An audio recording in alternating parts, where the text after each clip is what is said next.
Hello అండి. నమస్తే అందరికీ. ఈ వీడియోలో అయితే 2 డేస్ నుండి నేను స్టిచ్ చేసిన బ్లౌజెస్ అయితే మీతో షేర్ చేసుకోవాలనుకుంటున్నాను. ఫస్ట్ ఆఫ్ ఆల్ వీడియోకి ఒక లైక్ ఇవ్వండి. కొత్త వాళ్ళు ఎవరైనా మన ఛానల్‌ని చూస్తున్నట్లయితే సబ్స్క్రైబ్ చేసుకొని మన ఛానల్‌ని సపోర్ట్ చేయండి. అలానే ఇంకా మన ఛానల్‌లో చాలా వీడియోస్ ఉన్నాయి. ఒకసారి చూడండి, మీ అందరికీ నచ్చుతాయి అనుకుంటున్నాను. ఇప్పుడు మీరు చూసిన బ్లౌజ్ అయితే చాలా సింపుల్ అయితే స్టిచ్ చేయించుకున్నారండి. సిల్వర్ కలర్ లేస్ తోటి అయితే స్టిచ్ చేశాను. థ్రెడ్ కూడా సేమ్ సిల్వర్ కలర్ అయితే పెట్టేశాననమాట. సింపుల్‌గా అయితే స్టిచ్ చేసుకున్నారండి. బ్లౌజ్‌కి బోర్డర్ వచ్చింది కదా, అది సారీకి కూడా అయితే వచ్చిందనమాట స్టోన్ వర్క్ తోటి. వన్ సైడ్ అయితే లేసేసానండి. వాళ్ళు లేస్ కూడా సిల్వర్ కలర్ కావాలని వేయించుకున్నారనమాట. అలానే మన ఛానల్‌లో వీడియోస్ ఎవరైనా కొత్త వాళ్ళు చూస్తున్నట్లయితే ప్లీజ్ వీడియోకి ఒక లైక్ ఇవ్వండి. ఇంకొంతమందికి రీచ్ అవుతుంది నా వీడియో. అలానే కొత్త వాళ్ళైతే కనుక ప్లీజ్ తప్పకుండా సబ్స్క్రైబ్ చేసుకొని సపోర్ట్ చేయండి.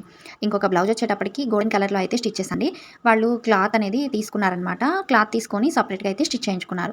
అలానే వాళ్ళు ప్రత్యేకంగా చెప్పారు ఏంటంటే గోల్డెన్ కలర్‌కి మళ్ళీ కూడా సేమ్ అదే ప్రాసెస్‌లో లేస్ అనేది వేయండి అనేసి. ఇంకా సేమ్ ఇప్పుడు చూపిస్తున్న బ్లౌజెస్ అన్నీ కూడా ఒకే కస్టమర్ తనైతే ఎప్పుడు స్టిచ్ చేయించుకోవాలనుకున్నా కూడా ఒకేసారి 3, 4 బ్లౌజెస్ అయితే తీసుకొని వస్తుందన్నమాట.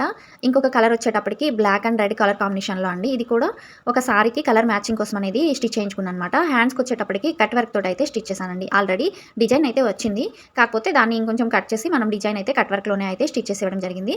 సేమ్ బ్లాక్ కలర్‌కి రెడ్ కలర్ మ్యాచింగ్ కాబట్టి బ్యాక్ సైడ్ థ్రెడ్ కూడా నేను రెడ్ కలర్‌లో అయితే ఇచ్చానండి. ఇంకా సింపుల్‌గా అయితే స్టిచ్ చేసుకున్నారనమాట. ఇంకొక బ్లౌజ్ కలర్ వచ్చేటప్పటికి వైన్ కలర్ అండి. ఇది కూడా చాలా సింపుల్‌గా స్టిచ్ చేయించుకున్నారు. ఈ బ్లౌజ్‌కి ఏంటంటే ఎలాంటి లేస్ అయితే యూజ్ చేయలేదండి. ఆ బూటీస్ అన్నీ కూడా సారీలోనే రావడం జరిగిందనమాట. హ్యాండ్ దగ్గర వచ్చిన బూటీస్ అలానే కట్ వర్క్ లాంటి డిజైన్ కూడా సారీ బోర్డర్ దగ్గర ఎలా అయితే వచ్చాయో బ్లౌజ్‌కి కూడా అలానే అయితే వచ్చిందండి. ఆ డిజైన్ వచ్చేటప్పటికి నేను హ్యాండ్స్ దగ్గర తీసుకొని ఇలా అయితే స్టిచ్ చేశాననమాట.